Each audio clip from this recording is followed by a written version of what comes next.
Hey y'all, I'm Tracy. Welcome to Just Dig It Farms.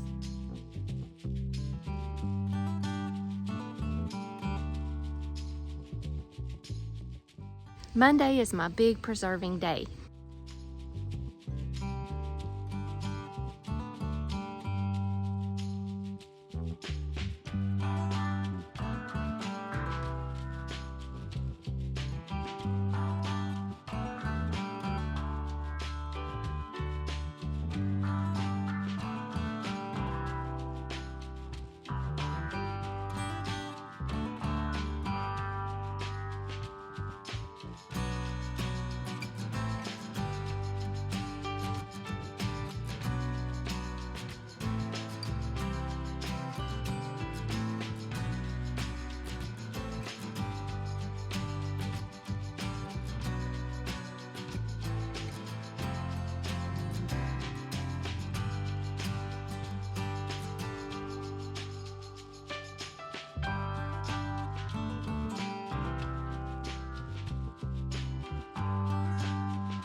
Today is Sunday. It's Sunday afternoon. On Sundays we get up, we have coffee together, and Jean feeds the animals. We get ready and we go to church. Jean's mom and dad goes to church with us, and after church we do lunch with them. We've gotten into a routine of taking turns cooking lunch because it's so expensive to go out to eat now, and you know, there's not a whole lot of healthy options out there when you go out to eat all the time. So one Sunday she'll cook lunch, the next Sunday I'll cook lunch. We just take turns doing that, and we come home from church and we all have lunch together. And then Jean and I usually get busy on the farm, and we do some things on the farm that need to be done. Right now, Jean is working on building another shelter for Clyde.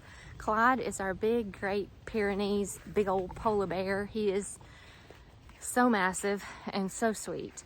Jean is building him a new little shade shelter because it's so hot, and we've got trees planted, but they're not big enough yet to actually provide him some good shade. He's got a nice shelter that we made for him, but the sun is just so hot and intense, so Jean's making his shelter a little bit more shaded.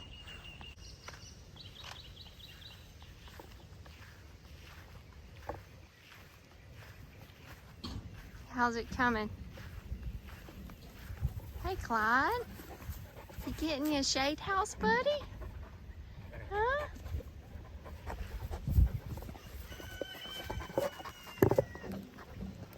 We might actually get some of this rain, I hope.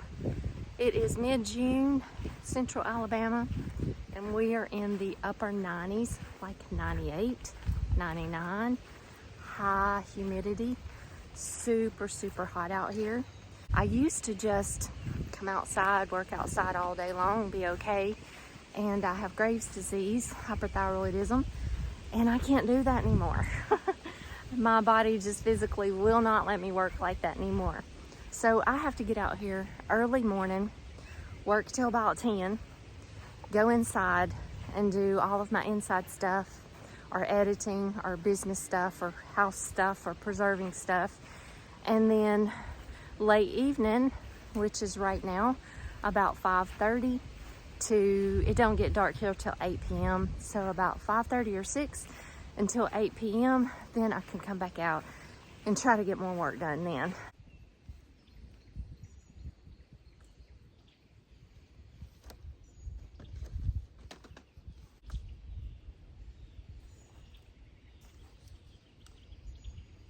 It's Sunday afternoon, and one of my Sunday afternoon chores is to go through the whole garden and harvest as much as I can, as much as what's ready on Sunday afternoon, because on Mondays is now my preserving days.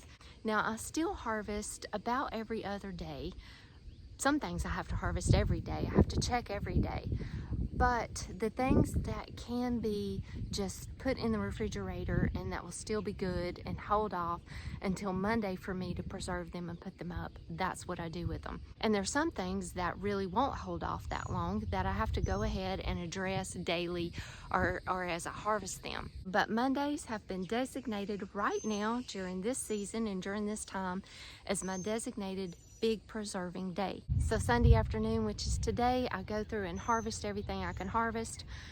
I water. Right now I'm having to do a lot of watering because we are super hot and dry. We haven't had rain in a while and everything is withering up.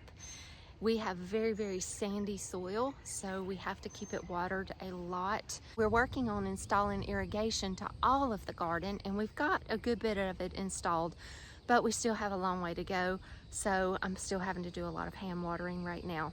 June in Alabama is mostly just harvesting, preserving, watering, and trying to keep everything alive.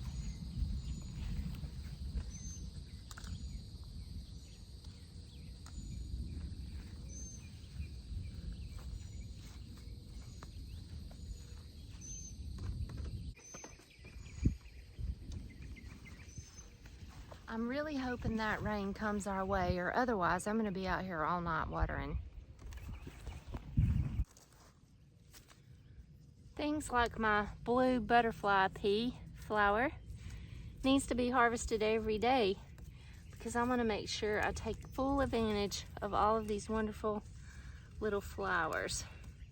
So I try to come out every morning or evening and harvest all that's blooming, and then I dry them to make a delicious blue butterfly tea. Also, my chamomile needs to be harvested every day. Just pinch off the little flowers and dry those as well.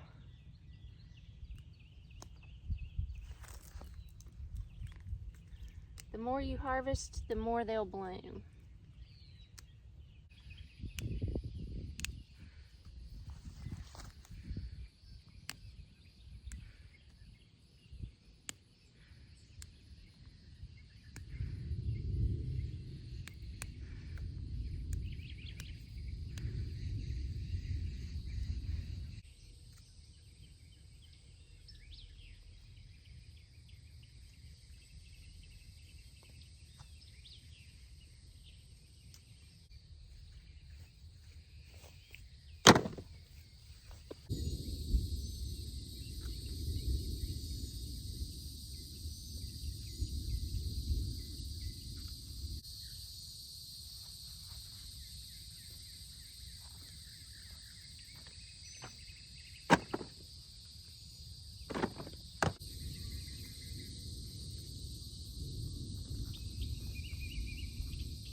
This is my summer squash bed. It has yellow squash, zucchini, and patty pan sunburst squash in it, and it is at the end. I have harvested from this a lot of squash. I have preserved and canned 52 quart jars of squash. I've put some up in the freezer, and we've been eating squash about every night for the last few weeks. We are getting tired of squash, so I'm really okay with this bed coming to an end. There's a lot of squash bugs. Squash vine borers have taken out some of the squash, but I've received a big harvest from this bed and have not sprayed any kind of chemical or anything on it. Right now I'm just gleaning what is left. We will have it for dinner, and this week all of these will be pulled out. I'll be flipping this bed and replanting in this bed some black beans. My grandbaby loves black beans, so I want to try to grow enough to share a lot with them.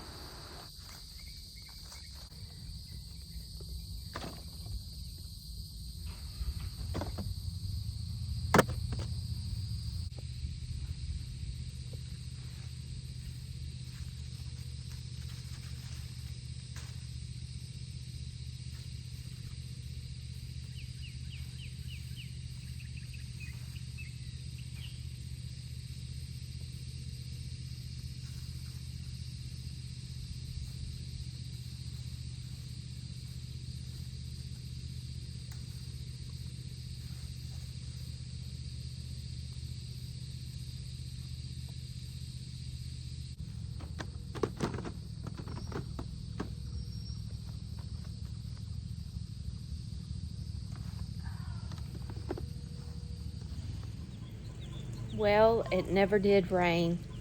It missed us again. We are in what is called the bottoms, and the storms and the rain always seems to miss us. It comes right up to us, and then it either just dissipates or it kind of splits and goes around us. So it looks like another hot, dry summer for us.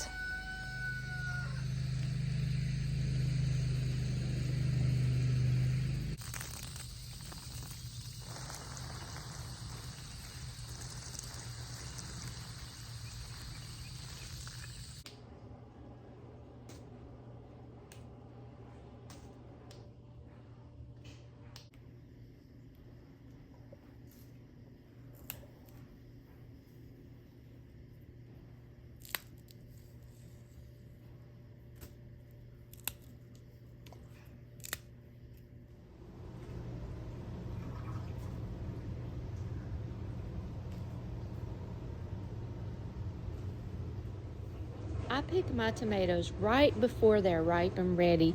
I bring them in, wash them, and put them on the countertop to let them finish ripening, just to help ensure birds and bugs don't get to my tomatoes. It only takes about a day or two, and then they are fully ripe and ready to be used.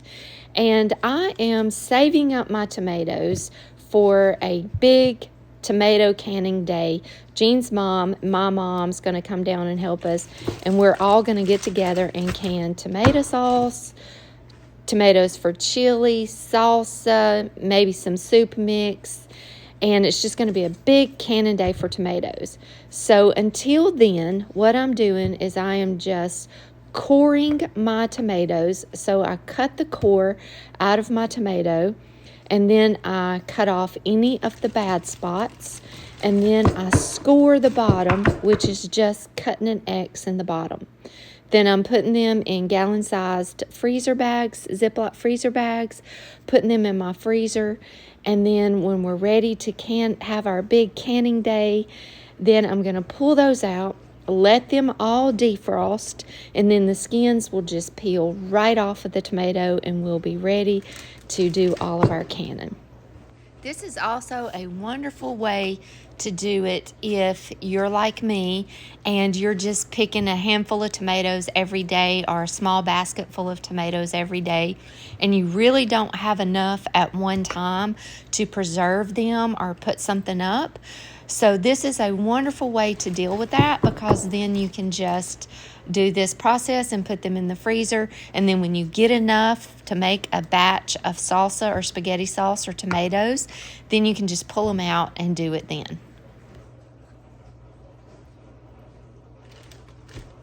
My favorite way to preserve okra is to wash it and just cut it up, vacuum seal it, and put it in the freezer. Now you can go ahead and pre-batter your okra and then spread it out on a cookie sheet and flash freeze it, and then vacuum seal it and keep it in your freezer. I'm putting up most of our okra without pre-battering it this year because Jean and I are trying to be healthier and eat a lot healthier, and it's just so much better for you without the batter and without frying it. So what we do is we take the okra out of the freezer or fresh while we have it, spread it out on a cookie sheet, drizzle it with olive oil, sea salt, and pepper, and just put it in the oven on 400 and bake it until it gets good and crispy, and it is delicious and so much healthier than fried okra.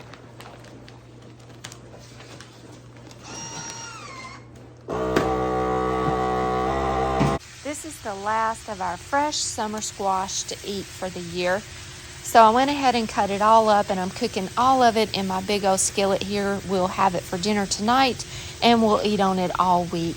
This is just yellow squash, zucchini, onions, and garlic, all from the garden.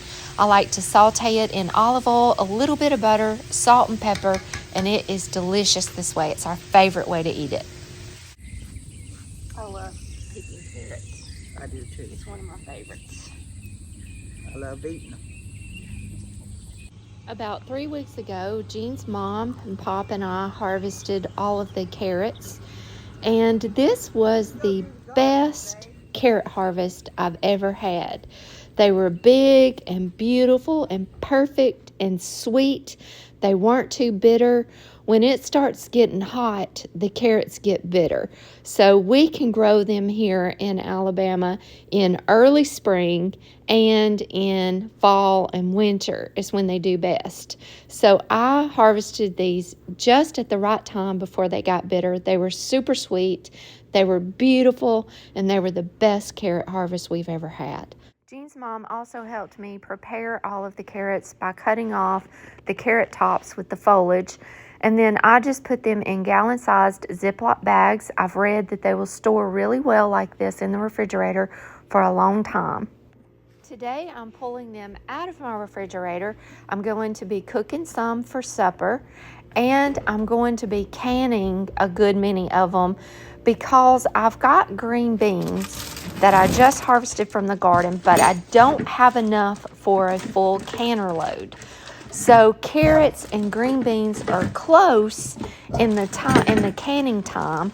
So I'm going to go ahead and do some carrots with my green beans so that I have a full canner load. I'm also going to make some fermented carrot sticks today.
I'm going to go ahead and finish preparing our supper so that I can have room on my stove for my canner.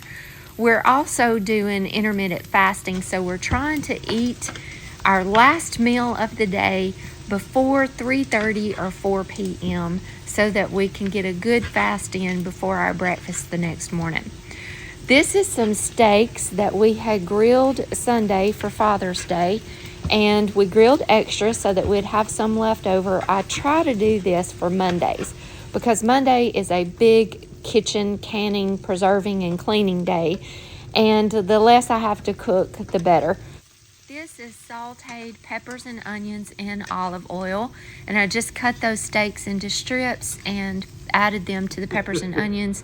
So we'll have this for supper with the squash, some leftover rice, and roasted carrots. That's the best tasting carrot I ever had.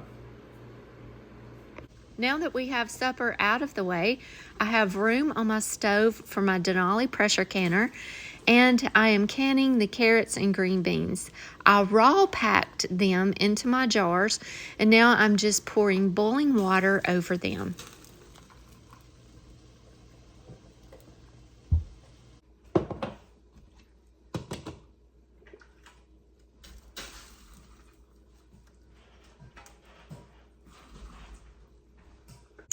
Next step is to just make sure you get all of the air bubbles and air pockets out of your jar.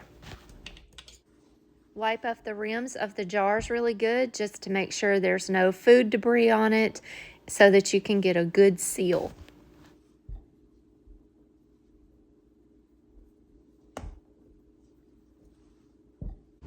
I've had my lids and rings sitting in some really hot water. And I'm just taking those out and putting them on each jar and just hand tightening them.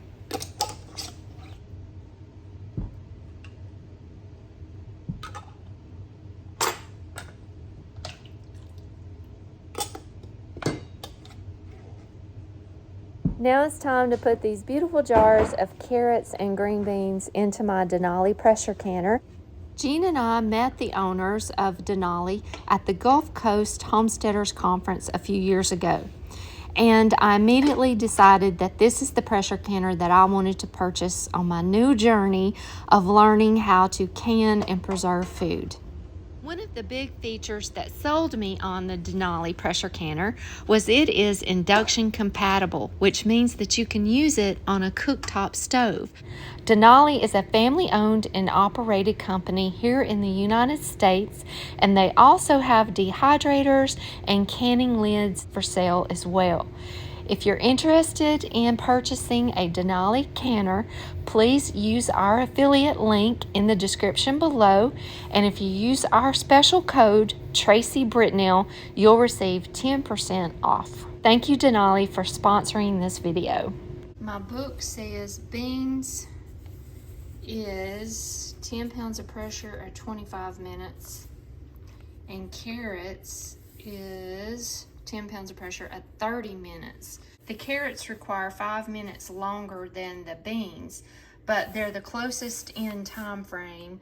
So I went ahead and did those together, and I'm just gonna leave it in there at the length of time it says for the carrots. The beans, it probably will just cook them a little bit longer, but that's what I had to do. And the last thing on my list to preserve today is to make a couple of jars of fermented carrots. I cut the carrots into like carrot sticks, and then I'm making my brine, which is just 2 cups of water and 2 teaspoons of good salt. I'm using Redmond's real salt. Now I actually have 4 cups of water here, so I'm adding 4 teaspoons of salt. And then I'm just going to stir that until I get the salt dissolved. Now this is hot water so that the salt will dissolve. Then I just pour my brine over my carrots.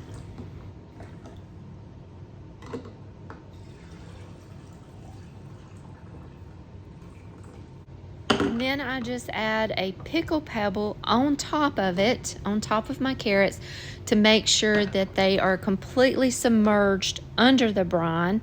And then I'm going to add my pickle pipe on top of the jar and a ring and tighten that on there.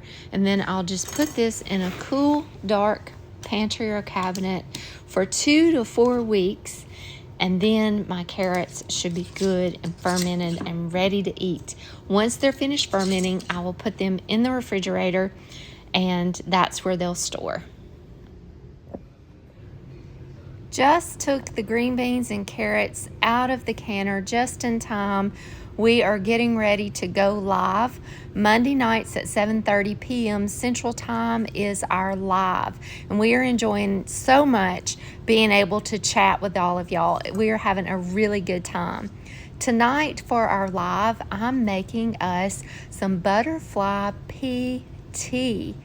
During our live, I'm going to be talking all about the butterfly pea and the benefits of it. And we're going to do a really cool little experiment with it. So stay tuned. I'm going to show you a clip of what our Monday night lives look like. And if you're not already joining us on Monday night, please come over and join us. We would love to have you, and we would love to chat with you. Thank you all so much for watching this week's video. God bless you, and I will see y'all next week. Tonight we're having blue butterfly pea tea. Oh my, pea. Pea. You said flowers. It's a pea flower. It's Okay. It's the flower. Okay. Butterfly pea Don't. tea. Isn't that beautiful? Look All right, at that let's blue. see here. All right. These are our anniversary. These are our wedding. No, they're not. What anniversary? What were they? We've Okay, just, they they weren't. were my Never mind. grandmother's. Grandmother's. Look how pretty that is. Blue tea. Isn't We're that having fun? we're having Smurf tea. Now wait a minute. Wait a minute. It looks purple. We're gonna do something else with it. It's blue, so the butterfly pea has anthocyanins in it. That's what makes it blue. Say what? So like things like blackberries, blueberries, elderberries, anything that has that beautiful bluish purple color has anthocyanins in it. That's a pigment in the plant. Those anthocyanins are high and makes it high in antioxidants, and the antioxidants helps to reduce blood pressure, blood sugar, and it's also high in vitamin C. So this stuff is super good for you. You gotta love it. The little flower is beautiful too. Now, a cool thing about this is when you add something acidic to it, it's going to change colors. And it's also going to make it taste really good. Oh, so here we go. We're going to add some lemonade. Wait, do that again. I like that shaking. We're going to add some lemonade to it and watch it change colors. We're doing a little chemistry. Mm-hmm. Little chemistry lesson tonight. Is it going to get green? Gangrene? Look at Oh, that's Purple. tequila sunrise. Wow. Isn't You are a that magician. cool? Heck yeah. I used to teach children's church.